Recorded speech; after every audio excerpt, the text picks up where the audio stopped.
నమస్తే, welcome to our channel.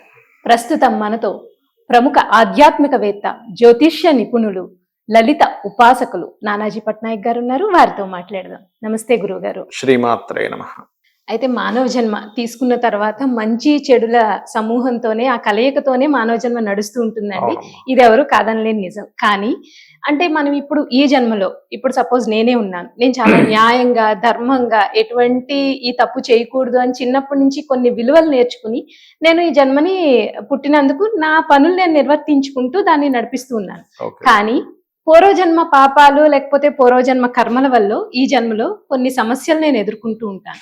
అప్పుడు నాకేమనిపిస్తుంది అంటే, నాలాంటి వాళ్ళకి ఎగ్జాంపుల్ గా చెప్తున్నాను గురుగారు. ఏమనిపిస్తుంది అంటే, ఇంక ఇప్పుడు మనం ఇంత న్యాయంగా ఉన్నాము, ధర్మంగా ఉన్నాము, ఎవరిని ఎటువంటి మోసాలు చేయట్లేదు. అలాగే భగవంతుని ఆరాధనలో మనకు తోచినంతలో గృహస్థ జీవితంలోనే భగవంతు ఆరాధన చేసుకుంటూ ఉన్నాం కదా.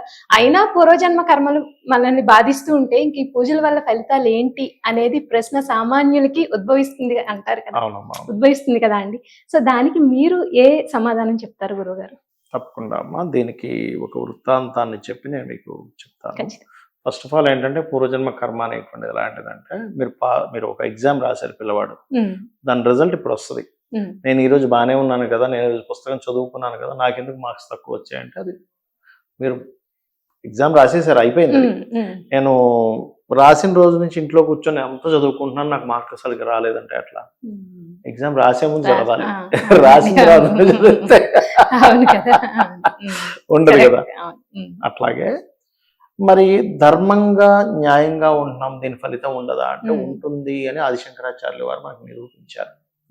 ఎలా అంటే, మీకు ఆదిశంకరాచార్యుల వారు వృత్తాంతం ఉంటుంది ఉసిరికాయకి సంబంధించి.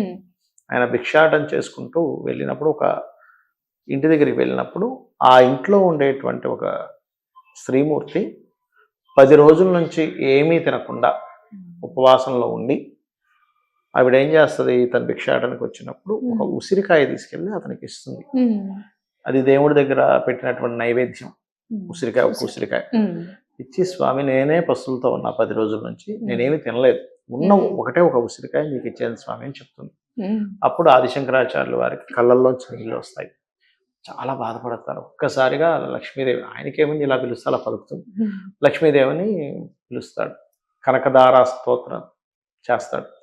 వచ్చినప్పుడు అమ్మవారిని పిలిచినప్పుడు ఏమవుతుందంటే, అమ్మవారు ప్రత్యక్షమై, ఏంటి శంకరా చెప్పు అంటే, అమ్మ చూడమ్మా, అసలు ఇంత దారిద్రం అనుభవిస్తుంది, వీడికి నువ్వు అనుగ్రహించు అంటే, ఏ దేవతామూర్తి అయినా మొట్టమొదట మనం పూజ చేసినప్పుడు, మనం పూజలు చేస్తుంటాం కదా, నిత్యం చేస్తుంటాం కదా, ఆదిశంకరాచార్యులు అనే కదా మనం రోజు నిత్యం పూజ చేయగానే ఫస్ట్ మనం ఎంత పుణ్యం చేశాము, వీళ్ళకి ఏం అనుగ్రహించాలని చూస్తుంది దేవత.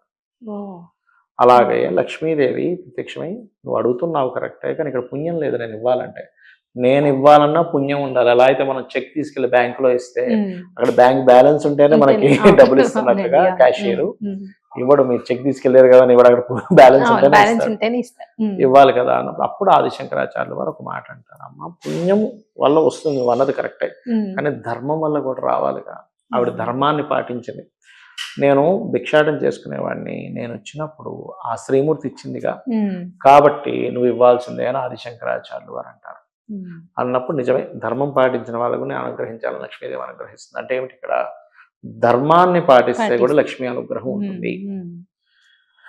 చాలా మంది ఏంటంటే, కాలం ఏదో కొంత కలిసి రాకపోయేసరికి నేను అంత చేస్తున్నా సరే కలిసి రావట్లేదు అనుకుంటూ ఉంటారు. ఇప్పుడు ఎందుకమ్మా, ఇప్పుడు కాలం కలిసి వస్తుంది లేదు అనడానికి, ఇప్పుడు చూడండి, పెద్ద పెద్ద బిజినెస్ పీపుల్ ఉంటారు, ఒకప్పుడు అద్భుతంగా వేల వందల కోట్లు సంపాదిస్తారు, సడన్ గా డౌన్ అవుతుంది. ఒక సర్టన్ పీరియడ్, ఒక 6 నెలలు, సంవత్సరం, 2 సంవత్సరాలు, ఒక 5 సంవత్సరాలు డౌన్ ఉంటుంది.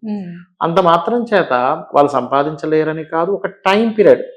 చక్రవర్తులు ఉన్నారు మనకి రామాయణ మహాభారతంలో పాండవులు వాళ్ళ ఒక్కొక్కరు తక్కువ, ఎన్ని రాజ్యాలు, సింహాసనాలు, మామూలు కాదు కదా వాళ్ళంతా, వాళ్ళు కూడా రోల్ పాలయ్యారు ఒకనొక సమయంలో. అంటే దాని అర్థం ఏంటి, ఒక సమయం.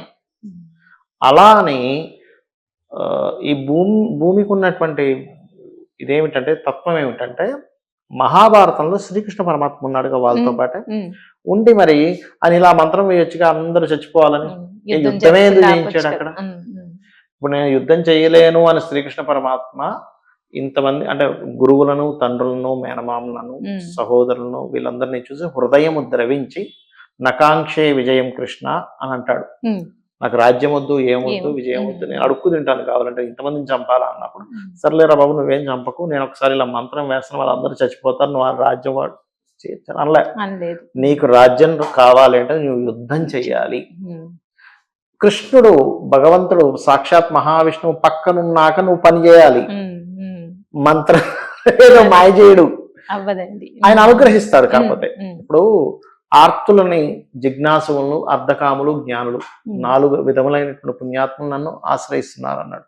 మరి అదే మహాభారతంలో ద్రౌపది మన పాంచాలి ఆవిడ వస్త్రాలు తీస్తున్నప్పుడు ఆర్తితో శ్రీకృష్ణ పరమాత్మని వేడుకున్నప్పుడు వస్త్రాలు వస్తాయి మరి, అవునా కదా? అదే శ్రీకృష్ణ పరమాత్మ ఒకసారి అందరూ భోజనానికి వస్తారు, ఒక్క మెతుకని ఉంటుందేమో చూడు అంటాడు. అన్నప్పుడు ఆ ఒక్క మెతుకుని నోట్లో వేసుకుని వాళ్ళందరూ కడుపులు నిండుతాయి. అంటే ఏమిటి, మనం చేయాల్సిన కర్మ పూర్వజన్మలో చేసినటువంటి కర్మ వల్ల ఇలా జరిగింది అని అనుకోని కొన్ని చేస్తూ వెళ్ళాలి. భగవంతుని నమ్ముకోవాలి. పూర్వజన్మ పుణ్యం లేదు, ఇప్పటికైనా నేను ధర్మంగా ఉంటాను అంటే మన దగ్గర ఉన్నటువంటి గొప్ప ఆయుధం ఏంటంటే ధర్మం. ఎందుకంటే ఇప్పుడు మీరు చూడండి, ఇప్పుడు మీరు ఉన్నారమ్మా, మీకు వెహికల్ ఉంది, రిపేర్కి ఇచ్చారు, వాడు ఉన్నది లేనిది ఇది పోయింది అది పోయింది అని చెప్పి చేసిన వాడికి ఇస్తారా, లేకపోతే చక్కగా పర్ఫెక్ట్ గా చేస్తాడనే దాన్నే ధర్మం. మోసం చేయకుండా ఉండడమే కదా ధర్మం. ఈ పని మీరు పర్ఫెక్ట్ గా చేయడమే కదా ధర్మం అంటే. అసలు నన్ను అడిగితే ఈ కలియుగంలో ధర్మంగా ఉంటేనే ధనం. ఎందుకంటే లలితాసహస్రనామాల్లో కూడా ధర్మాధ్యక్ష అని ఉంటుంది ఫస్ట్ నామం. ధర్మాధ్యక్ష, ధనాధ్యక్ష, ధన ధాన్య వివర్ధిని. ధర్మంతో ధనం ముడిపడి ఉంటుంది. మనం అనుకుంటాం ఏదో కొన్నిసార్లు ధర్మానికి రోజులు లేవు, ఎంత కరెక్ట్గా ఉన్నా లేదని. కానీ మీరు ఏంటంటే ధర్మంగా ఉంటూ టెక్నాలజికల్ గాను అప్డేట్ గాను అవుతూ వెళ్ళాలి. అంతేగాని ధర్మానికి కూడా ఒక వాల్యూ ఉందని మనకు ఆది శంకరాచార్యులు వారే చెప్పారు. అయితే అంటే మీరు చెప్పింది అసలు చాలా గ్రేట్ వర్డ్స్ అండి, నిజంగా చాలా గొప్ప విషయం చెప్పారు. ఎందుకంటే ఇప్పుడు వాళ్ళు చాలా ఆవేశంగా ఏదో చిన్న కష్టం రాగానే వాళ్ళంత అన్యాయంగా చేసినా సరే వాళ్ళకి బాగా నడుస్తుంది అని ఇప్పుడు మట్టికే చూసుకుంటున్నారు, ఈ ప్రెసెంట్ మట్టికే చూసుకుంటున్నారు. మీరు అన్నట్టుగా పూర్వజన్మ కర్మలు కానీ లేకపోతే ఇంకోటి ఏంటంటే అమ్మా, కష్టము అనేటువంటిది ఉంది లేదని కాదు, కొంతమందికి ఉంటుంది. కొన్ని విషయాలు మనం లేకపోయినా కష్టం అనుకుంటాం. ఇంకోటి ఏంటంటే కష్టము సుఖము రెండూ ఉండాలి ప్రపంచంలో, లేకపోతే ఈ విశ్వం నడవదు. ఎందుకంటే చెప్తాను చూడండి, ఇప్పుడు నాకు తలనొప్పి వచ్చింది, తలనొప్పి కష్టం, కానీ తలనొప్పి టాబ్లెట్ తయారు చేసేవాడికి డాక్టర్కి జ్వరం వచ్చింది అనుకోండి, అది నడిచేది అదే వాళ్ళకి కదా, అవునా కదా? ఇప్పుడు బ్యాగ్ ఉంది